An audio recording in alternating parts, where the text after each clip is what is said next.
வணக்கம் மக்களே. இந்த வீடியோவில் என்ன பார்க்க போகிறோன்னு பார்த்தீங்கன்னா, அமிகோ கேரேஜ் அப்படின்ற படத்தை பற்றி தான் பார்க்க போகிறோம். வாங்க பார்க்கலாம். இந்த படத்தை பார்த்தீங்கன்னா மாஸ்டர் மகேந்திரன் தான் லீட் பண்ணியிருக்காரு. இந்த படத்தோட கதை என்னென்னா, ஸ்டார்டிங் வந்து பார்த்திங்கன்னா மாஸ்டர் மகேந்திரன் கொல்ல முயற்சி பண்ணுறாங்க. அது ஏன் பண்ணுறாங்கன்னு ஒரு ஃப்ளாஷ்பேக் கொடுக்குறாங்க. அவர் மட்டும் ஒரு ஸ்கூல் லைஃப்பில் நார்மலாக வாழ்ந்துக்கிட்டே இருக்கார். ஸ்கூலு, காலேஜ், வேலைன்னு போய்ட்டுருக்காரு. அது நடுவில் ஒரு பிரச்சனை ஒன்று வருதுங்க. ஒரு சின்ன பிரச்சனை தான். அந்த பிரச்சனையில் அவர் வந்து ஒரு சண்டை போட்டுறாரு. அதோட எதிரி தான் பார்த்திங்கன்னா கடைசி வரைக்கும் ஒரு பிரச்சனையாக இருப்பான். அவரால் தான் பார்த்திங்கன்னா இவங்க வாழ்க்கையே மாறப்போகுது. நார்மலாக ஒரு லைஃப் வாழ்ந்துக்கிட்டு வேலைக்கு போய்ட்டுருக்க ஒரு லைஃப்பை ஒரு வந்து எப்படிலாம் மாற்ற முடியும், எப்படிலாம் மாறும், இவர் எப்படி வந்து கையில் ஆயுதத்தை எடுக்கிறாங்க, உங்கள் வாழ்க்கை எப்படி போக போகுது அப்படின்றத அந்த சின்ன பிரச்சனை தான் முடிவு பண்ணியிருக்கு.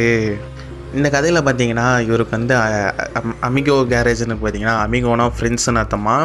கேரேஜ் வந்து பார்த்திங்கன்னா அங்கே ஒரு அண்ணன் இருப்பார். அவங்க தான் வந்து லோக்கல் கை.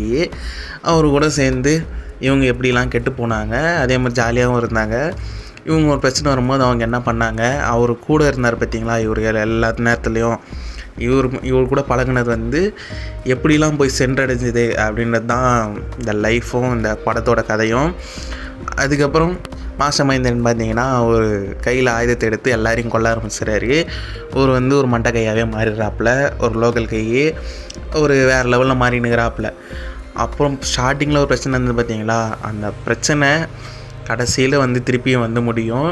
அந்த பிரச்சனையால் என்ன ஆச்சுன்னு பார்த்தீங்கன்னா, இவர் அண்ணன் ஒருத்தர் இருப்பார் பார்த்தீங்களா, இவங்க கேரேஜுக்கு இவங்க இது பண்ணுவாங்கள்ல, அவர் என்ன பண்ணுறாருன்னா, இவனால் எனக்கு மரியாதை போயிடுச்சு, நான் என்னோடய கேரேஜ் இது என்னோடய கேரேஜாகவே இல்லை அப்படின்னு இவனுக்கே வந்து துரோகம் பண்ணுறாப்புல.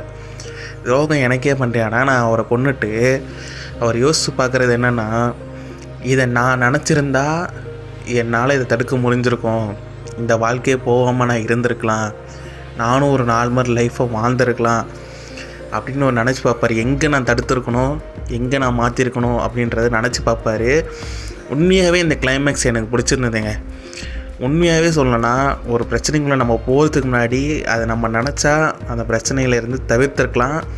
ஆனால் நம்ம சின்ன கோபத்தால் எவ்வளோ பெரிய பிரச்சனையை உருவாக்குன்றது தான் இந்த படத்தோட கதை. உண்மையிலே கதை நல்லா இருந்துச்சு. பட் ஆனால் ஸ்க்ரீன் ப்ளே வந்து கொஞ்சம் ஸ்லோவாக கொஞ்சம் இழுத்துட்டாங்களோன்னு தோணுச்சு. மற்றபடி படம் ஓகே தான்.